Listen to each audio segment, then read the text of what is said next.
You are going to watch Class 9 Social Science Economics Chapter 1 The Story of Village Palambur Part 3.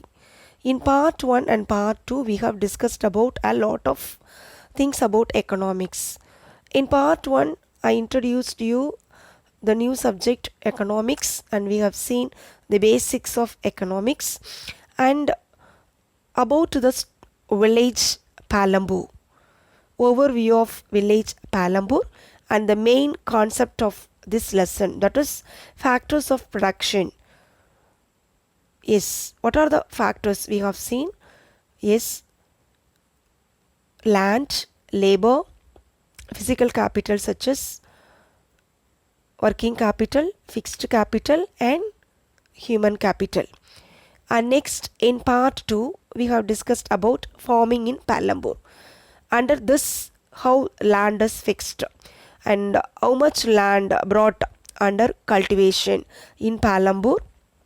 Next one, how one can grow more crops in same land. For that more ways is given. In that we have seen crop rotation, next multiple cropping and modern farming methods. And we have seen the difference between multiple cropping and modern farming methods also. And how this modern farming methods are introduced. Yes, it is because of Green Revolution. Green Revolution implemented and they have recommended this modern farming methods and the advantages as well as the disadvantages of this green revolution, actually the using modern inputs in farming activity and how this affects the land, the cultivation as well as the farmers and the people, the everything we have seen in the last session. Now in this session you are going to see about land distribution between the farmers of Palambur. Again we are going back to Palambur village. Here how the land is distributed. Yes, we know that how many families are living in Palambur. There are 450 families we have seen. Among them, 1/3 of 450 families are landless. That is 150 families. Not all the people are engaged in agriculture. In this Palambur village, they don't have a land for cultivation. So only few, for example, 1/3 of the people, that means 150 families, most of them are Dalits. They have no land for cultivation. And the remaining 300 families, 240 families cultivate small plots of land. They have less than 2 hectares in size. These small plots are cultivated by small farmers. So the farmers who have only 2 hectares of land and they are cultivating in that farmers are small farmers. They are considered as small farmers here. On the other hand, more than that of the area of the village is covered by plots that are quite large in size. For example, we have seen 240 families or small farmers, and what about the remaining 60 families? In that, medium and large farmers also there. So medium farmers, that means they have more than 2 hectares. For example, large farmers will have more than 10 hectares too. Right? Yes. In this way, land is distributed between the farmers of Palambur. Next, for doing all the processing regarding farming, all the farming activities, they need more and more laborers in all cases. So it's a deal of hard work, right? Farming requires a great deal of hard work. So more and more laborers are necessary for each and every step. So here small farmers, they will do all these processes along with their families. So they cultivate their own fields with the help of their family members in the case of small farmers. What about the large and medium farmers? So they are in need of hiring farm laborers to work on their fields. Actually, where they will get these laborers. Yes, we know that 1/3 of the families in Palambur village, they are landless. So these landless people work in the other fields. So they are getting laborers from this area, and even the small farmers sometimes they work in the other fields. So this medium and large farmers, they hire farm laborers to work on their fields, and farm laborers come either from landless families or families cultivating small plots of land. Here they paid wages by the farmer for whom they work. So the wages can be in cash. They will provide wages to them in the form of cash or in the form of crop, giving some crops, or else sometimes meals also be paid as wages. These wages are not uniform. It vary widely from region to region, crop to crop, and from one farm activity to another. So we know that so many farm activities are there. So it starts from ploughing and sowing, and next what they will do, weeding, so removing the weeds. So for all these things they need laborers, right? So in the case of each activity, the wages are fixed. The nature of the activity, it depends upon the nature of the activity. This wages are fixed, and the timing also fixed. That is also not uniform, right? So there is also a wide variation in the duration of employment too. A farm laborers might be employed on a daily basis or for one particular farm activity like harvesting or weeding, or else sowing, or for the whole year. So sometimes the large farmers, they will hire laborers for the whole year for all the activities. Sometimes what will happen, for the some of the activities they need few laborers alone, less number of laborers. So for one activity alone they will hire a few laborers, and for the other activity if they need more number, then they will hire some other laborers also. In this way it will be varying. So for example, here the wages are provided by the, actually the paid by the farmers to the farm laborers. So how much is actually to be given to them? Any scale is there or not? Yes, government fixed rupees 60 per day to the farm laborers. The wages is fixed by the government is rupees 60 per day. But here in Palambur village, this laborer gets only rupees 35 to 40. Why this difference? This is because heavy competition to work among the farm laborers in Palambur. So people agree to work even for the lower wages too. So they are so many people are unemployed here because they have very little land to work, and most of them are landless people. So these people, what they will do for their earning, for their livelihood? So heavy competition is going on in Palambur village. So the people are whatever the wages, they are agree to work. So here the wages are very low. This is also one kind of exploitation, and it is against the rule of government. Yes. Next, we have studied that for the any production we need some capitals, right? Working capital, fixed capital, and human capital. So there are three forms of capitals we need. So for this capital, here the farmers, what they are going to do, how they are getting this capital? Will they have own, or else will they borrow from others? Who will borrow from others? Is ultimately the small farmers.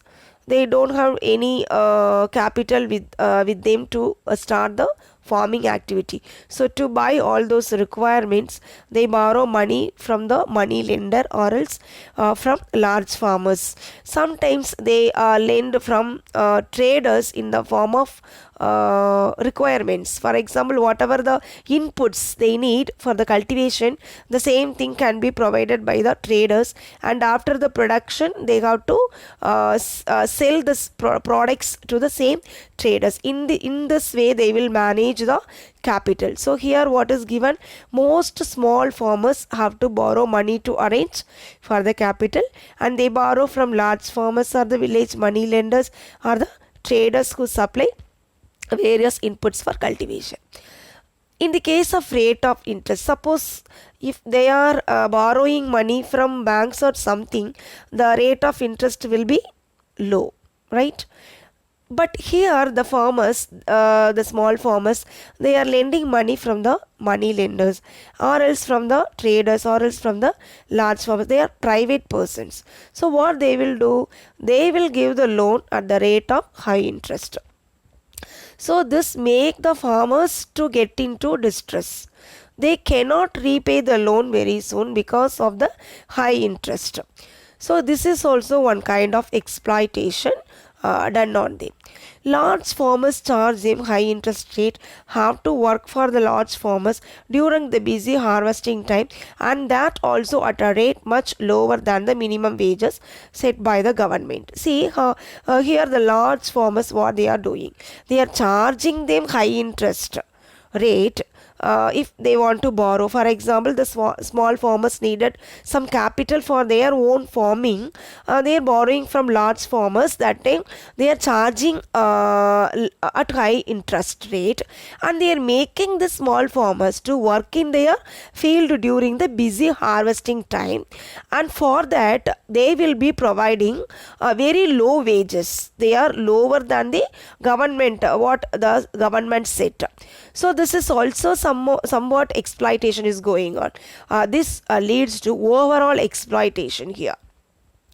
In contrast to the small farmers, the medium and large farmers have their own savings from farming. So already they have large hectares of land. So they have more and more production. So from that they are earning a lot. So they have savings also. So there is no problem in the capital regarding large farmers. They are thus able to arrange for the capital whatever they needed. So after the production, what will be done with the products? Sale of surplus farm products after the harvesting, after harvesting, whatever the process, threshing and everything can be done, these products are going to be sold, right? So how this was carried out in Palambur village, let's see. The small farmers have little surplus wheat because their total production is small, and from this a substantial share is kept for their own family needs. So it is a medium and large farmers who supply wheat to the market. Actually we have seen small farmers are there and they have little production only. So whatever needed for their family use, family consumption, they will keep something for them, and the remaining if they have only they can sell. That also they cannot sell directly to the market, they can sell to the large farmers. What this large farmers can be done, this large farmers, they have surplus production, right? So more and more production they have, so they will sell the whole thing to the market. And from the market, this wheat or something, what the products they are selling, from the market it is sold to the shopkeepers in the towns and cities. In this way this surplus products are sold. So the traders at the market buy this wheat and sell it further to shopkeepers in the towns and cities.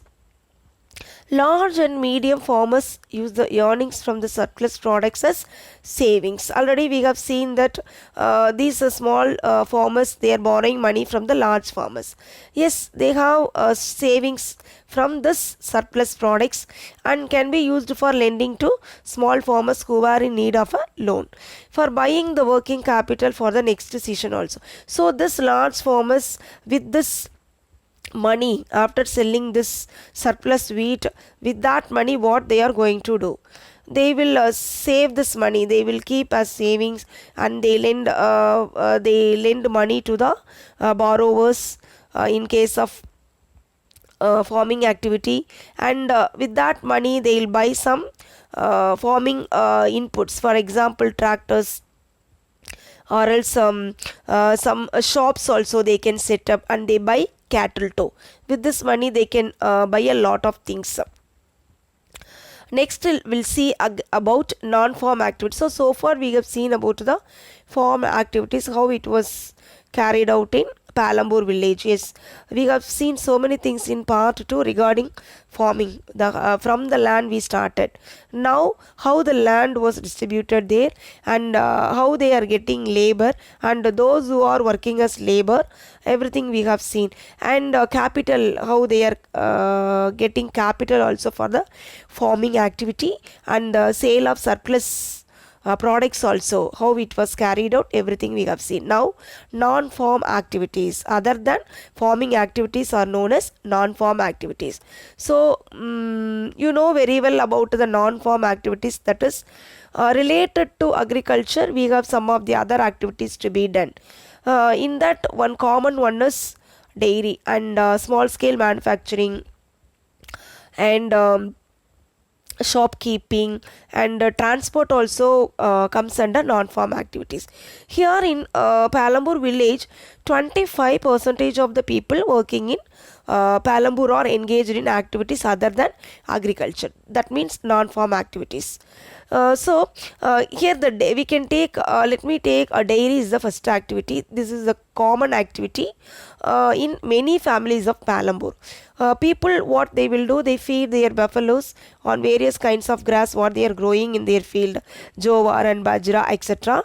during the rainy season, and the milk which is produced is sold in Raiganj. This is the nearest village, and it is a large village too. So they are earning more money from this dairy products also. And next, small scale manufacturing in Palambur. So less than 50 people alone are engaged in manufacturing in Palambur. Manufacturing in Palambur involves simple production methods and done on a small scale. They are carried out mostly at home or in the fields with the help of family labor, rarely or laborers hired. So, in the case of small manufacturing, only the family members are involved. See, look at the picture, you can easily understand this, how this small scale manufacturing is going on in Palambur. Only family members are engaged in this activity, somewhat making parts and some ornaments, or else some of the tools are made by them. And here juice production is given here. For example, we know that jaggery, how they are making jaggery. These are all done in a small scale here. And next, regarding shopkeeping, shopkeepers of Palambur.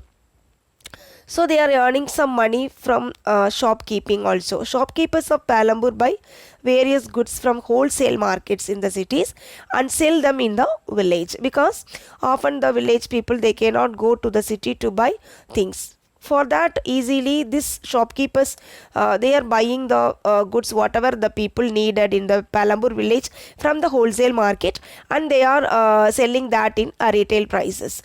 They sell a wide range of items like rice or wheat, sugar, tea, oil, biscuits, soap, toothpaste, batteries, candles, notebooks, pencil, even some cloth. So for the daily use, whatever the things they need, everything can be sold by this shopkeepers, by keeping shops in the villages. You can see in your villages also so many small shops are there. So whatever you want, you can immediately buy from the shop. So this is one way of non-farm activity to earn money for their livelihood. Next, transport is a fast developing sector in this village too. Actually, there is only mode of transport they have in this village is road transport. So there are variety of vehicles on the road connecting Palambur to Raiganj, the nearest village. It's a large village actually, and rickshawalas, tongawalas, jeep, tractor, truck drivers. You can see all these vehicles on the road of Palambur, and people driving the traditional bullock cart also, and bogie are people in the transport services. So most of the people are engaged in transport services too. They ferry people and goods from one place to another and return get paid for it. Yes, this is the main service can be done, and even for carrying the goods, the farming products also carried by these people. So we have already seen that transport is very important for the farming activities, to carry goods here and there, so to buy whatever the requirements needed for the farming activity, that also they can carry by the by the transport, right? So for this, transport is very very important. So far we have seen that whatever the activities carried out in Palambur under non-farm activities, other than farming activities, what are the other activities done by the people of village Palambur? So here we have seen about dairy, how they are engaged in dairy products. For example, milk production, how the people are engaged in milk productions. Only 25% of the people are engaged in this. In that, how they are rearing cattle, and for that they are growing some cattle feed in their field during rainy season, and they are feeding with that, and they are getting milk from the cattle, and they are selling those milks in the nearby villages. For that also transport is needed. Next, small scale manufacturing also carried out here. So small products also produced by the people. Only the family members are engaged in this activity. There is rarely they are hiring laborers for this. And we have seen some juice production also from sugarcane, how they are making jaggery and other products, that also we have seen. And pottery making also going on in this villages. And next we have seen about the shopkeepers of Palambur, and small shops also can be seen in Palambur, and whatever the things required for the people, everything you can see in the shops. And by selling this they are earning much money, and some of the people are engaged in this. And next, transport, it's a fast developing sector. How people are engaged in transport, how they are helping the farmers also, and for the shopkeepers also transport facility is needed. And one place or one region must grow well. For that, transport is very important way to grow any village in any area. Is it or not? Or else it is too remote, we cannot reach those village, and the people also feel very difficult to move from place to place for buying and selling. For all those things they need transport. So this also grown very well in village Palambur. So far we have seen so many things in this village. Let us recall once again all those points whatever we have discussed in this lesson. First, land distribution among the Palambur village people. So from that, what we have understood regarding land distribution, there are three types of people are living in that village: landless, small farmers, and medium and large farmers. And how much hectares of land this large and medium farmers have? Yes, more than 2 hectares, and large farmers means more than 10 hectares also they will have. And below 2 hectares, those who are having, they are small farmers.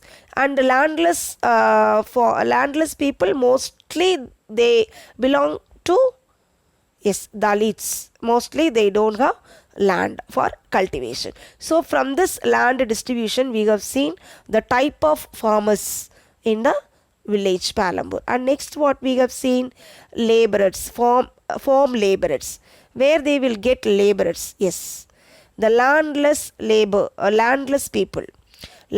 people, mostly they are the farm laborers. They are working in small field as well as in the large field. They are working as a farm laborers, right? And small farmers, where they will get labors from their own family even. All are engaging in the farm production, right? But in case of medium and large farmers, they hire land laborers from landless people. And for them, wages also provided, and wages in the form of cash as well as crops also given, and sometimes meals also given. And what is the minimum wages? Minimum wages fixed by the government. How much wages are fixed by the government? Yes, rupees 60 per day. But whether it is given to the farmers here? No. Because what is the reason? Yes, there is a heavy competition in this village. The people are not having much in sufficient work in their village. So they agree to work for even the low wages. How much is given to them? Only rupees 30 to 40 alone given. So these are the points you have to keep, you have to collect from the story of village Palambur. And next what we have seen, they need capital. Yes, from where they are getting capital? Yes, for all each and every step in farming activity, they need cash, money to buy the products, right? Whatever the inputs they need. So how this people manage? Yes, we have seen that large farmers, they have sufficient money because from the production, more production, surplus crops, they are earning much, so they have savings, so from that they can manage. What happened to the small farmers? Small farmers mainly they borrow money from the large farmers or else money lenders or else traders. They are managing with that money to buy all the inputs whatever they needed. And in this case, how they are exploited? Yes, actually this large farmers, money lenders, they all provide money, they all provide money to them, they lend money to them with high interest, high rate of interest. So it is very difficult for the small farmers to repay the loan. They are in distress, great distress, right? So this is one way of exploitation. And next, this created the situation that they have to work for the emergency time to the large farmers for the low wages. So they are getting high interest for their money, but when they work, they are given only low wages.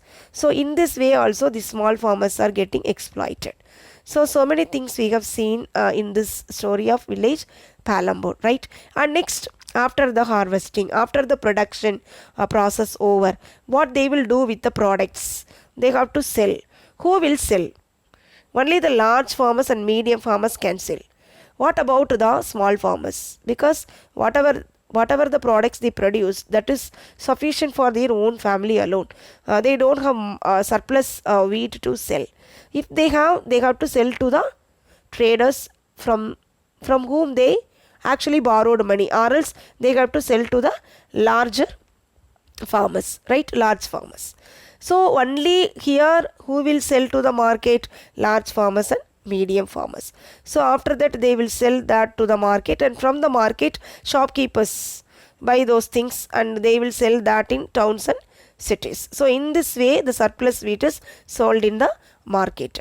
And next what we have seen about the non-farming activities. Here what you have learnt, non-farm activities.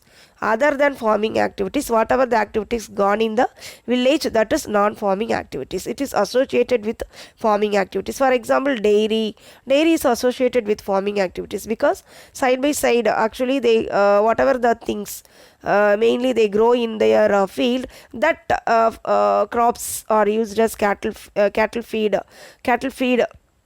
to the cattles. So it is closely related to the farming activity. So they are getting some extra money by doing this non-farming activities. They are producing milk and selling this milk in the nearest villages, and they are earning money. And another one is small scale manufacturing. And some of the people, they never engage in farming activity, or else at the time of harvesting, or else after the harvesting there is a gap in between them, that they will engage themselves in some production process. For example, potters, pottery making, and juice extraction of juice, jaggery preparation, and some other tools making. So they themselves get involved in some small scale manufacturing also. And we have seen about the shopkeepers in Palambur. So how they can do this, they can maintain the shops. They are buying the goods from the cities, and they are selling them in the villages, right? So it's a retail shop. So whatever the requirements for the people, whatever they needed, so all those goods are bought by them from the wholesale market, and they are selling those things to the people. So in this way the shopkeepers are just managing there. The same way, next one is transport. It's very important for all kind of activities. Transport services very important, and it's a fast developing sector also. And we know that here only mode of transport is road. So many transports are here. Whatever we have seen here, rickshaw walas are there, and tonga walas, jeep, tractor. So to drive those things the people are needed, right? So many drivers also there, so they are doing their services, and they are just earning money for their livelihood, right? For the survival they are earning here. So in this way, so many non-farming activities also we have seen in this village. So from this lesson you have understood economic activities well. Whatever the economic activities is going on even in a small village, in a small village so many various types of activities are going on to earn income for their life. The same way, if you take big cities and towns, more than that, so many activities we can see. So about this in brief you will study in the next grade. Okay, so far whatever we have discussed, keep it in mind, and read your textbook page wise, and make frame questions, and write notes also. And you are given some questions in your after the topic, one topic, let's discuss area will be there some questions will be given. So you should find answer and write the same in your classwork note neatly. The same way, after the lesson got over, book back exercise also given. So you have to find answers and write in your book. Even one word answers, everything you have to write in your book. And whatever the 2 mark questions, 3 mark questions, 5 mark questions, for that you have to find answers and write as points in your classwork note neatly. So you are 9th standard students, you must know that whichever the questions are given, and you should find answer for that and write neatly in your note point wise. And if you want to make extra questions, the remaining whatever the part is not touched, no questions are found in some of the parts, but they are very important, so you can make your own questions for that part and write that questions as well as answers also in your classwork note neatly. This will help you a lot in your exams. And this lesson is got over, and you have to get ready for the test also next. Okay children, here I am going to wind up this session. I hope you will do well and get ready for the test also, and keep it in mind whatever the instruction given regarding classwork writing and everyday preparations. Thank you children. Signing out.